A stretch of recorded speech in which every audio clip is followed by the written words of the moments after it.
ಕೂಜಂತಂ ರಾಮ ರಾಮೇತಿ ಮಧುರಂ ಮಧುರಾಕ್ಷರಂ ಆರುಹ್ಯ ಕವಿತಾ ಶಾಖಾಂ ವಂದೇ ವಾಲ್ಮೀಕಿ ಕೋಕಿಲಂ. ಶ್ರೀರಾಮಚಂದ್ರ ಸಾಕೇತ ಸಾಮ್ರಾಜ್ಯದ ಒಡೆಯನಾಗಿದ್ದಷ್ಟೇ ಅಲ್ಲ, ಈತ ವಿಶ್ವ ಕುಟುಂಬಿಯಾಗಿ ಕಂಡ.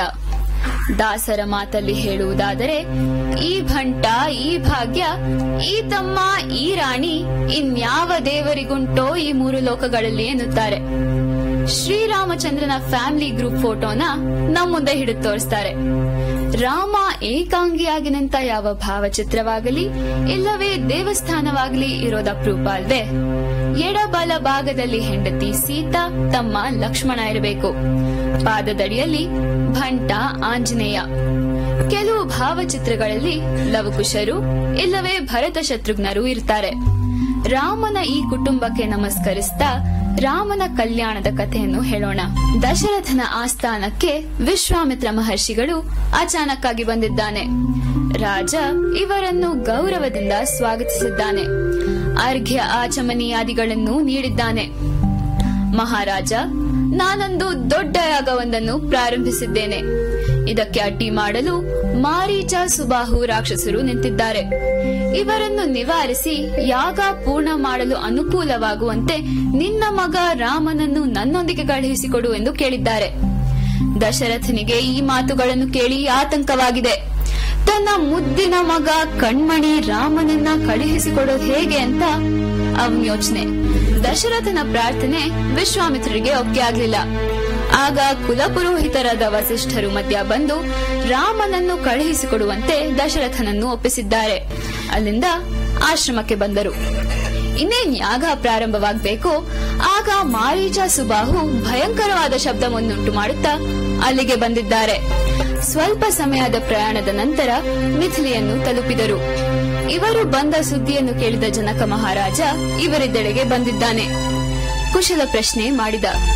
ಅಂದು ವಿಶ್ವಾಮಿತ್ರರು ಮತ್ತು ಅವರ ಪರಿವಾರ ಇರುವಂತೆ ಒಂದು ಸುಂದರವಾದ ಅರಮನೆಯನ್ನು ವ್ಯವಸ್ಥೆ ಮಾಡಿದ್ದಾನೆ. ಅಂದು ವಿಶ್ವಾಮಿತ್ರರ ಆಜ್ಞೆಯನ್ನು ಪಡೆದು ರಾಮ, ಲಕ್ಷ್ಮಣರು ನಗರ ಸಂಚಾರಕ್ಕಾಗಿ ಹೊರಟಿದ್ದಾರೆ. ಇಬ್ಬರು ಶುಭ್ರವಾದ ಪೀತಾಂಬರವನ್ನು ಹುಟ್ಟಿದ್ದಾರೆ. ಹಣೆಗೆ ಊರ್ಧ್ವಪುಂಡ್ರ, ಕೈಯಲ್ಲಿ ಬಿಲ್ಲು ಬಾಣ ಹಿಡಿದಿದ್ದಾರೆ. ಬೆನ್ನಿಗೆ ಬತ್ತಳಿಕೆ, ಮೈಗೆ ಪೂಸಿದ ಶ್ರೀಗಂಧ. ಶ್ಯಾಮಲ ವರ್ಣದವನೊಬ್ಬ, ಗೌರವ ವರ್ಣದವನಿನ್ನೊಬ್ಬ. ದಶರಥ ಕುಮಾರರು ನಗರವನ್ನು ನೋಡಲು ಬರುತ್ತಿದ್ದಾರೆ ಎಂದು ಕೇಳಿದ ಪುರಜನರೆಲ್ಲ ಅವರವರ ಕೆಲಸಗಳನ್ನು ಬಿಟ್ಟು ಇವರನ್ನು ಕುತೂಹಲದಿಂದ ನೋಡಲು ಬಂದಿದ್ದಾರೆ.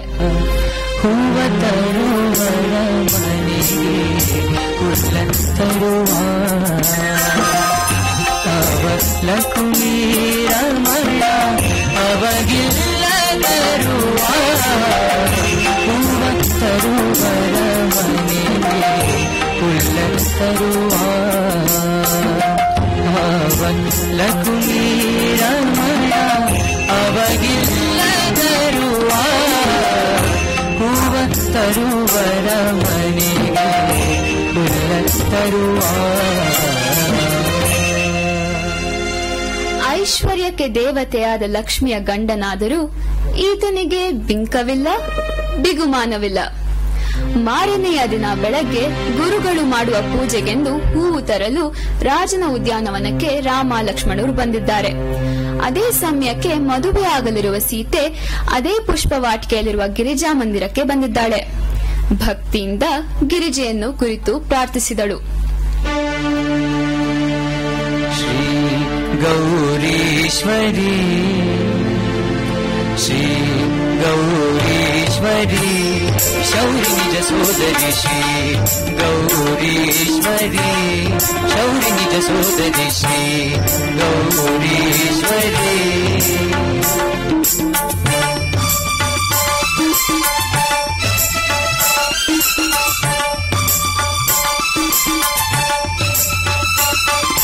ನೀರೇ ನೀರೇ ಜನಿತ ಸುಕುಮಾರಿ, ನೀರೇ ಜನಿತ ಸುಕುಮಾರಿ, ಮಾರಾರಿ ಅಹನ ಗುಣ ಸಾರಿ, ಸಾರಾರಿಯ ಕುರಿತ ಬಹಾರಿ. ಹಾರಗೀರೆ ಮಣಿಮಾಲ ಶರಣಿ ನೀರ ನೀರೆ ಮೈಯಾರಿ ಪರಾಪರಿ. ಶ್ರೀ ಗೌರೀಶ್ವರಿ, ಶ್ರೀ ಗೌರೀಶ್ವರಿ.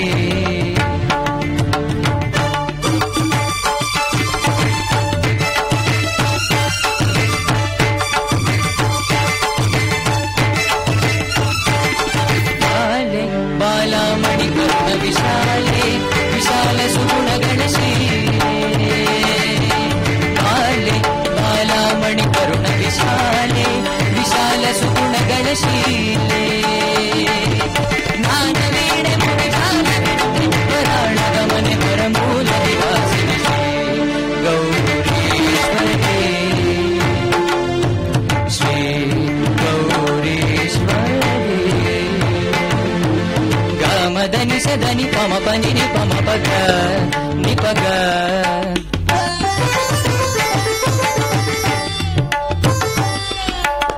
ಝಂ ತತ್ ತರಗಿಡತಕ ತಾಂಗಿಡತಕ ತರಗಿಡತಕ ತೋಂ ತ ಝಂ ತತ್ ತರಗಿಡತಕ ತಳಾಂಗುದತ್ತಿತ್ತೋಂ.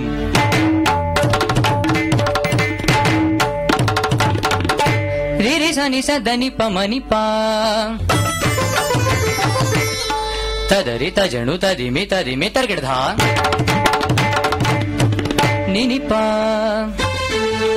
ತರಗಿಡತಾಂ ರಿ ರಿ ಸ ತರಗಿಡತೋಂ ನಿನಿ ಪ ನಿನಿ ಪ ಮ ಪ ನಿನಿ ಪ ಗ ಮ ರಿ ಸ ಗ ರಿ ಸ ದ ನಿ ಪ ಗ ಗ ರಿ ಸ ನಿ ಸ ನಿ ಪ ಮ ಪ ನಿ ಸ ರಿ ಸ ನಿ ಸ ದ ನಿ ಪ ಗ ಮ ರಿ ದ ನಿ ಪ ಗ ಮ ರಿ ದ ನಿ ಪ ಗ ಮ ರಿ ಶ್ರೀ ಗೌರೀಶ್ವರಿ ಶ್ರೀ ಗೌರೀಶ್ವರಿ ತಾಂಗಡದ ತರಗಿಡದ ತಾಂಗಡದ ತರಗಿಡದ ತಾಂಗಡದ ತರಗಿಡದ ತರಗಿಡದ ತರಗಿಡದ ತಾಂಗಡದ ತರಗಿಡದ ತಾಂಗಡದ ತರಗಿಡದ ತರಗಿಡದ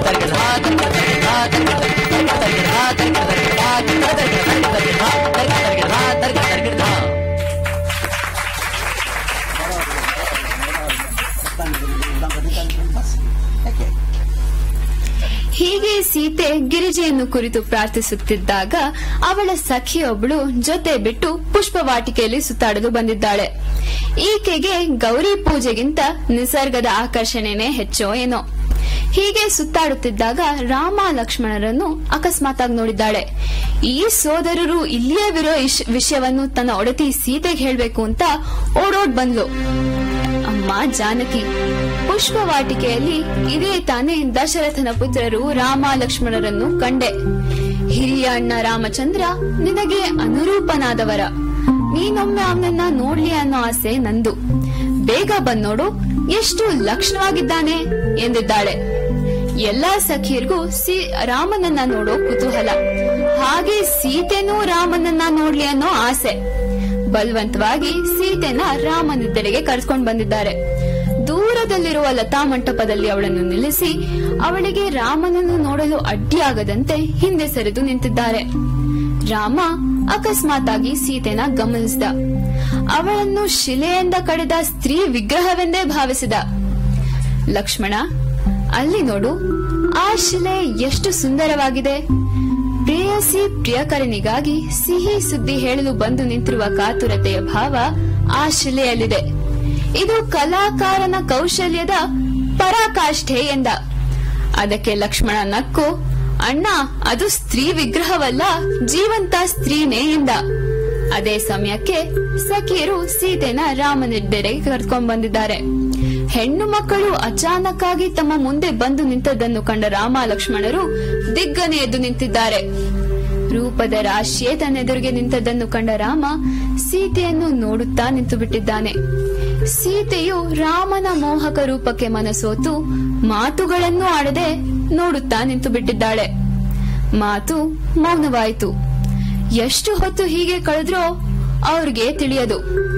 ಇದನ್ನು ಗಮನಿಸಿದ ಸಖಿಯೊಬ್ಳು ಸೀತೆಗೆ ಹೇಳಿದ್ಲು, ತುಂಬಾ ಹೊತ್ತಾಯ್ತು ಅಲ್ವೇನೆ, ನಾಳೆ ಇದೇ ಸಮಯಕ್ಕೆ ಇಲ್ಲಿಯೇ ಬಂದ್ರಾಯ್ತು.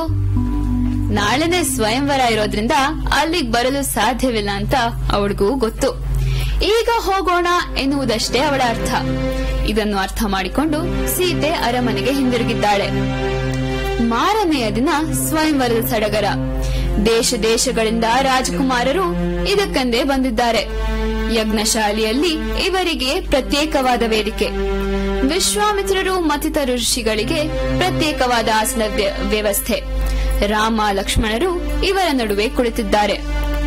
ಸಖಿಯರು ಸೀತೆಯನ್ನು ಯಥಾಯೋಗ್ಯ ಭೂಷಣಗಳಿಂದ ಅಲಂಕರಿಸಿ ಅವಳನ್ನು ಸಭಾಭವನಕ್ಕೆ ಕರೆದು ತಂದಿದ್ದಾರೆ. ಅವಳ ಕರಗಳಲ್ಲಿ ಜಯಮಾಲೆ ಶೋಭಿಸುತ್ತಿದೆ. ಕೀರ್ತಿ ವಿಜಯ ವೀರತ ಬಾರಿ, ಚಲೆ ಚಾಪಕರ ಬರಬಸಹಾರಿ. ಇಲ್ಲಿ ಬರಬಸ ಎನ್ನುವ ಶಬ್ದ ಪ್ರಯೋಗ ಸೊಗಸಾಗಿದೆ. ಬಿಲ್ಲು ಬಾ ಎಂದು ರಾಜರನ್ನ ಕರೀಲಿಲ್ಲ. ಅವರಾಗಿಯೇ ಬಂದು ತಮ್ಮದೆಲ್ಲವನ್ನು ಒಪ್ಪಿಸಿ ಹೋದರು. ಬಿಲ್ಲು ಜಡ, ರಾಜಕುಮಾರರು ಚೇತನರು. ವಿವೇಕವನ್ನು ಬಿಟ್ಟಿದ್ದರಿಂದ ರಾಜಕುಮಾರರು ಜಡರಾದರು, ಬಿಲ್ಲು ಚೇತನವಾಯಿತು. ಜನಕ ಪ್ರತಿಯೊಬ್ಬ ರಾಜಕುಮಾರನ ಬಳಿ ಬಂದು, ಬನ್ನಿ, ಯತ್ನಿಸಿ ಎಂದು ಯಾಚಿಸಿದ. ಈ ಭೂಮಿಯಲ್ಲಿ ಶಿವಧನಸ್ಸನ್ನು ಎತ್ತುವ ವೀರರು ಹುಟ್ಟಿಯೇ ಇಲ್ಲವೇ?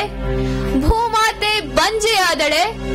ವಿಧಿ ನನ್ನ ಮಗಳ ಹಣೆಯಲ್ಲಿ ವಿವಾಹವನ್ನು ಬರೆದೇ ಇಲ್ಲವೇ ಎಂದು ಗುಡುಗಿದ. ಲಕ್ಷ್ಮಣನಿಗೆ ಈ ಮಾತುಗಳನ್ನು ಕೇಳಿ ಸಿಟ್ಟು ಬಂದಿದೆ. ಅವನ ಕಣ್ಣುಗಳಲ್ಲಿ ಕ್ರೋಧ ಉಕ್ಕುತ್ತಿವೆ. ರಘುಕುಲದ ಲಾಮ ಈ ಸಭೆಯಲ್ಲಿದ್ದಾಗ ವೀರ ವಿಹೀನ ಮಹಿ ಎಂದದ್ದು ಸರಿಯೇ ಎಂದು ರಾಮನ ಕಿವಿಯಲ್ಲಿ ಗುಡುಗಿದ. ರಘುಪತಿ ಸಂಕೇತದಿಂದಲೇ ಲಕ್ಷ್ಮಣನನ್ನು ಸುಮ್ಮನಾಗಿಸಿದ್ದಾನೆ.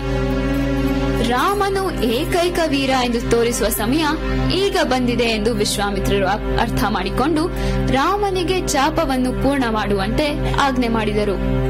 ರಾಮ ಗುರುಗಳಿಗೆ ನಮಸ್ಕರಿಸಿ ಸಹಜ ಭಾವದಿಂದ ಬಿಲ್ಲಿನೆಡೆಗೆ ನಡೆದ. ಹೂವಿನ ಸರ ಎತ್ತಿದಂತೆ ಅನಾಯಾಸವಾಗಿ ಬಿಲ್ಲನ್ನು ಎತ್ತಿ ನಿಲ್ಲಿಸಿದ. ಬಿಲ್ಲಿಗೆ ನಾಣನ್ನು ಕಟ್ಟಿದ.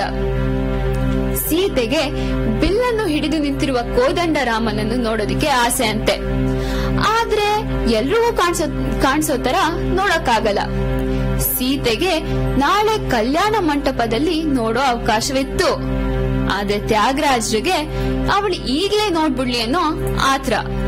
ಕಲ ಕಲ ಮನುಮುಗ ಕಲ ಕಲಿಗಿನ ಸೀತ ಕುಲುಕು ಚುನೋರ ಕನ್ನುಲ ಚೂಚೆ ನಿನ್ನು ಕನ ಕನ ರುಚೇರ.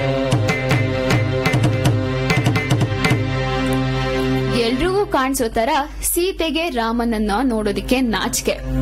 ಅದಕ್ಕೆ ತನ್ನ ಕೈಗಳಲ್ಲಿದ್ದ ಬಳೆಗಳನ್ನು ಸರಿ ಮಾಡ್ಕೊಳ್ಳೋ ನೆಪದಲ್ಲಿ ಓರೆಗಣ್ಣಿನಿಂದ ರಾಮನನ್ನ ನೋಡಿದ್ಲಂತೆ. ಇದು ಸಭೆಯಲ್ಲಿದ್ದವ್ರಿಗೆ ಯಾರಿಗೂ ಕಾಣಿಸಲಿಲ್ಲ. ಆದ್ರೆ ತ್ಯಾಗರಾಜರು ಮಾತ್ರ ಇದನ್ನ ನೋಡ್ಬಿಟ್ರು. ಕಲ ಕಲ ಮನುಮುಗ ಕಲ ಗಲಿಗಿನ ಸೀತ ಕುಲುಕು ಚುನೋರ ಕನ್ನುಲ ಚೂಚೆ ನಿನ್ನು ಕನ ಕನ ರುಚೆ.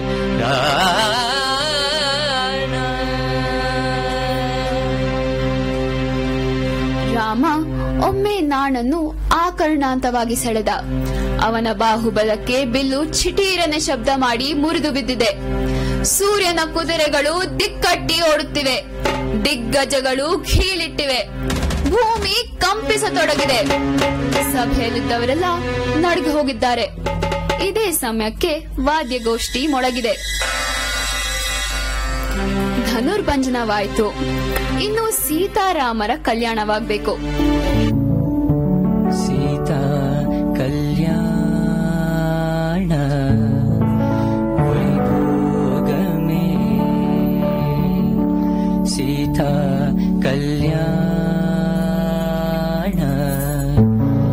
ವೈಭೋಗಮೇ